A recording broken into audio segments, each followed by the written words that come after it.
तो हम जैसे जिक्र कर रहे थे कि भाई लोक प्रशासन के विकास के चरणों की हम बात कर रहे थे, क्योंकि हमने आधुनिक काल में जैसे जिक्र किया था कि आधुनिक काल में जब आते हैं तो 1887 ईस्वी में या 1887 में वुडरो विल्सन के द्वारा एक लेख लिखा जाता है और उस लेख के बाद एक स्वतंत्र विषय के रूप में लोक प्रशासन का जन्म होता है। और इस तरीके से लोक प्रशासन के जन्म के बाद भी उसके विकास के अनेक फेज हमें देखने को मिलते हैं, जिसको हमने निम्नलिखित चरणों में वर्गीकृत किया है। तो इसमें हम मुख्यतः 6 चरणों का जिक्र करेंगे। प्रथम चरण जो हमारा 1887 से 1926 तक होगा। उसके बाद द्वितीय चरण जो हमारा 1927 से 1937 तक होगा। वही तृतीय चरण 1938 से 1947 तक होगा। एंड चतुर्थ चरण हमारा 1948 से 1977 और पंचम चरण 1971 से 1990 और षष्ठम चरण 1991 से वर्तमान तक की समय अवधि को हम षष्ठम चरण के दायरे में रखते हैं। जैसे मैंने कल भी बताया कि भाई षष्ठम चरण का जो जिक्र है वो बहुत सारी बुक्स में आपको नहीं मिलेगा। कुछ बुक्स में सिर्फ और सिर्फ 5 चरणों के बारे में बात की गई है और जो छठवां चरण है उसको भी सम्मिलित किया गया है। अब हम बात करते हैं दूसरे चरण की। तो दूसरा चरण जो हमारा होता है स्टार्ट 1927 से 1937 में, इसको प्रशासन के सिद्धांतों का काल माना जाता है। ठीक है, यानी सिद्धांतों के स्वर्ण युग के नाम से आपको इसको याद करना है, सिद्धांतों को स्वर्ण युग।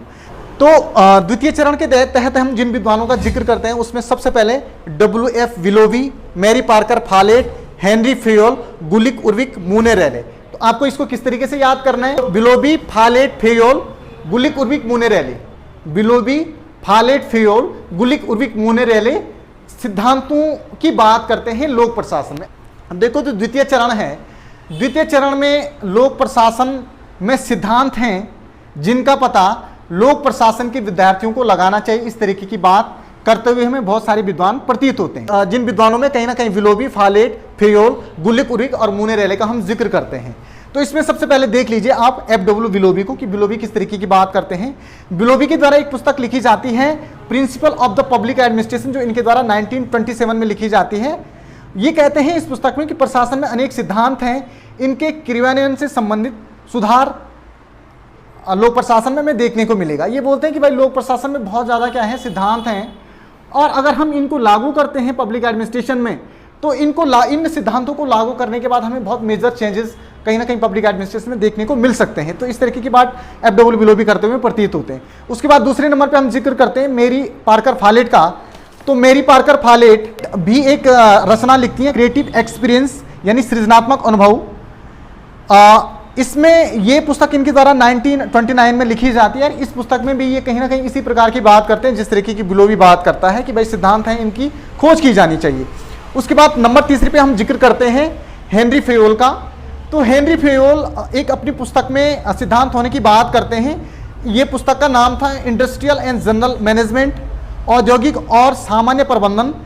फेयोल द्वारा ये पुस्तक 1929 में लिखी जाती है। जो इनके द्वारा ये पुस्तक पहले इनके द्वारा फ्रेंच भाषा में लिखी गई थी 1916 में, और इसी का अनुवाद करके ये 1929 में इस पुस्तक को प्रकाशित करते हैं। हेनरी फेयोल के द्वारा इस पुस्तक में भी इसी तरीके की बात करते हुए ये पाए जाते हैं कि भाई लोक प्रशासन में सिद्धांत है, इनकी जांच पड़ताल की जानी चाहिए। उसके बाद हेनरी फेयोल के बाद हम बात करते हैं गुलिक और उर्विक की। तो गुलिक और उर्विक भी अपनी एक पुस्तक लिखते हैं papers on the science of administration.